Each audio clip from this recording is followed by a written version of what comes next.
بسم اللہ الرحمن الرحیم۔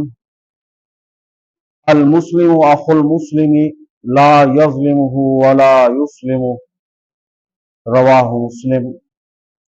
حضرت عبداللہ ابن عمر رضی اللہ تعالیٰ عنہ روایت فرماتے ہیں کہ نبی کریم صلی اللہ علیہ وسلم نے فرمایا کہ مسلمان کا بھائی ہے، نہ وہ اس کے ساتھ زیادتی کرتا ہے، ظلم کرتا ہے، نہ اس کو چھوڑتا ہے۔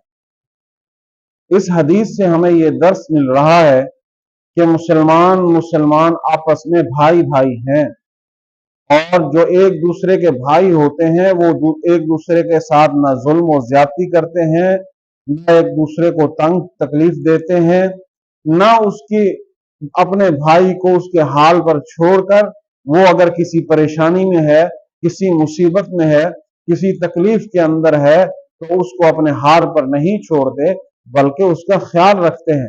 اگر اس کے اوپر کوئی مسئلہ آیا ہے فاقے کی صورت کے اندر، تنگ دستی کی صورت کے اندر، حالات کی گردشی کی صورت کے اندر، تو دوسرا مسلمان بھائی اس کے ساتھ ہم پلہ ہو جاتا ہے، اس کے ساتھ آسرا بن جاتا ہے، اس کی رہنمائی کرنے لگ جاتا ہے، اس کی مدد کرنے لگ جاتا ہے۔ تو اسی لیے فرمایا گیا کہ مسلمان آپس میں بھائی بھائی ہے۔ اگر وہ کسی تکلیف کے اندر ہوتا ہے، کسی مصیبت کے اندر ہوتا ہے تو اسے تنہا نہیں چھوڑتا، اسے اکیلا نہیں چھوڑتا، بلکہ اس کے ساتھ مل جاتا ہے، اس کی رہنمائی اور مدد کرنے کے لیے اس کے قریب ہو جاتا ہے، اس کے ساتھ ہو جاتا ہے۔ اور فرمایا گیا کہ اس کے ساتھ وہ خود بھی زیادتی نہیں کرتا۔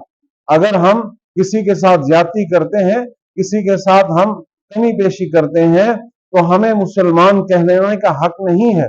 ہم اپنا حق وصول کریں لیکن کسی کے ساتھ زیادتی اور ظلم نہ کریں۔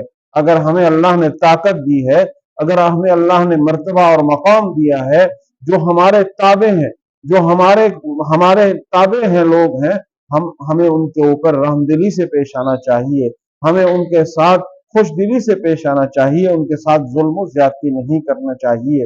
تو یہی اسی حدیث سے ہمیں درس مل رہا ہے کہ آپس میں مسلمان آپس میں بھائی ہیں، اور یہی جب ہماری ایک سوچ بنے گی تو یہ معاشرہ خوبصورت اور اچھا پروان چڑھے گا، یہ معاشرہ امن اور خوبصورت بن جائے گا۔ تو اسی حدیث میں ہمیں یہی فرمایا گیا، المسلم اخو المسلم، مسلمان کا بھائی ہے، لا یظلمہ ولا یسلمہ، نہ اس پر وہ خود ظلم کرتا ہے نہ اس کو اپنے حال پر چھوڑتا ہے۔